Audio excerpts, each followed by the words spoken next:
going to be a quick video on how to replace the kill switch on a Honda CRF 50. This is the kill switch. Honda sells this as an assembly. They do not sell from the factory just the switch replacement part, and if you can see here, we broke ours, so we've got to replace this whole assembly that fits over the handlebars, and it comes with the cable as well. There's a couple steps that you really should do before you replace this switch, and it involves taking a couple pieces off, and we'll show you how to do that now.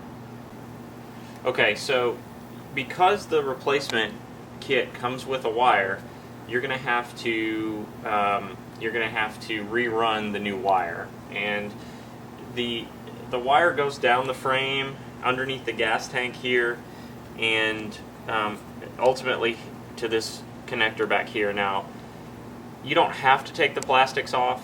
I've got them already off here, but it makes things a whole lot easier, and there's really only six screws to take off to get those off. If you've got a stand and you can get it up high, it's probably easier to get to. We didn't have that, so we just decided to go ahead and take the plastics off. It's quick. Basically, to take the plastics off, like I said, there's six screws. There's 2 bolts in the back here on the frame. You've got a Phillips screw on each side. Those go into the gas tank here and here. And then you've got the plastic pop rivets or pop connectors that look like this. These are reusable if you're careful, and those sit inside the front fairings here, and they actually also connect to the gas tank on either side right here where my finger is. So if you take those 6 pieces off, this whole assembly, including the seat, will just lift right up and out of your way, and you can set it aside.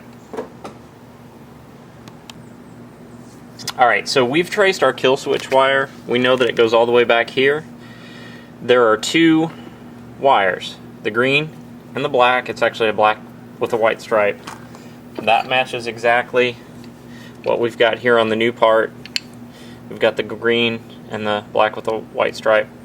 So we're just going to unplug these connectors, and I just wanted to show you where they were located on the bike before we unplugged them. Make sure you do trace it here, because there's a couple different wires going in to this area, and you want to make sure that you pull the right ones out. So on our bike, this is what they look like, and this is, by the way, a 2016 model. So if you can see, this is for moisture and weather protection. This piece of plastic here, you don't want to really bend the female side of that connector, so I'm gonna just use some needle nose pliers here, pull out the male side. It looks like that, and it just pops right out. And it's a similar connecting type here on the black and white. And again, you just want to be careful you don't pull this part of the wire loose. Make sure when you grab it here, and you grab the male end. And you might have to use needle nose pliers on that lower part. They're pretty snug, and you want that, because you don't want a bad ground on your kill switch. So it's going to take just a little bit of effort to get this out. Boom. There you go. So those are both out. Just make sure you remember which one goes where. What we're going to do now is we're going to pay close attention to how this was routed, and we're going to pull the old one through. Okay, so to get the actual assembly off the handlebars here, there are 2 Phillips screws on the underneath, and it's kind of odd the way Honda did this. So they give you the governor screw on the new assembly, so you don't have to take that out of the old one, but you are going to reuse the 2 screws that are here on the underside of the assembly. And then there's a 3rd screw with a nut on this side, and the cameraman may have to walk around over here to get a shot of this. And to get this one out, you're actually going to need a wrench to go underneath here where my pointer finger is, and then a Phillips on top. This is your throttle assembly. You're going to have to take that out as well. There's a nut on top, and you don't need to remove the throttle cable. It will just pull loose, but you do have to take the nut loose. Okay, so as we've previously mentioned, these 2 screws need to come out, but I wanted to add a little bit to this and just say These are really snug from the factory. I mean, really snug. And you do have to reuse these screws, so you've got to be really careful to not strip them out. And it is going to take a little bit of pressure to pop those Phillips loose. And they are way tighter than they need to be. But with the right size screwdriver, and I guess that's important also, you want to make sure that you've got a good solid connection. So this is a possible suggestion if you're having problems getting these two screws off that are on the underside of this assembly. They are really over torqued. And what we ended up doing was getting a clamp that you can see here, putting a lot of pressure on the two halves, the top half and the bottom half, and clamping it down even more tightly to release some of the back pressure on these screws. And once I did that, I was able to get in there and pop them loose. I would just encourage you to be super careful with the screwdriver head that you use, because you want to make sure not to strip these screws out. If you strip these screws out, there's almost no way to get any kind of a pair of pliers or anything in there to get them loose without just drilling up this whole assembly. So one possible solution to release some of that pressure on the screw heads is to, and I clamped this thing down pretty tight. It's going to go in the trash, so I didn't care if I did a little bit of damage or smashed it a little bit. That's what we did. Okay, so we've got our old assembly off. I've got our new assembly here in my hands.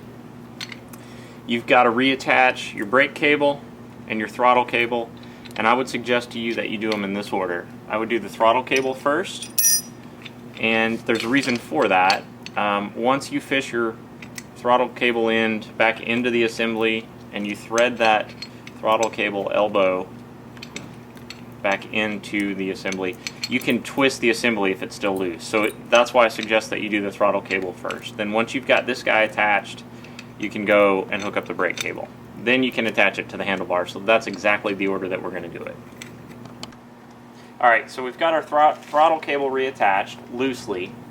I've got the two Phillips screws threaded back into the assembly loosely. I don't have anything tightened yet.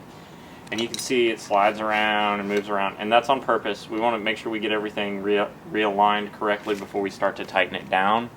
And then, of course, the next cable we're going to reattach is the brake cable. So we've got it reassembled. We've got the screws tightened down. We've got the cables rerun the way that they were originally, all the way back under the gas tank. You can't. It actually is up here. Drops down, reconnected, it goes back into this boot here. Before we put the seat back on and all the plastics, we want to test to make sure that we've got a good working running bike, so that we don't get everything back together and then have to take it back apart to make a minor adjustment. So we're going to do that now.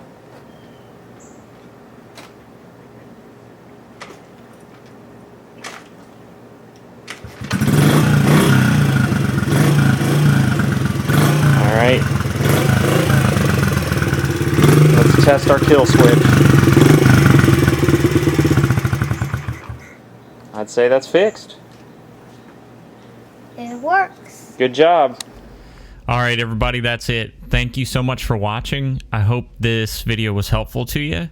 If it was, please do us a favor and subscribe. That helps us reach our subscription goal, and it lets us unlock a few things on YouTube to be able to make more of these videos. If you have any questions or you'd like to see more content, you are welcome to hit us up on our website at partscounterguru.com. There's an Ask Us a Question section, and we've got links to subscribe to our podcast as well as articles and other great videos. Thanks again, everybody.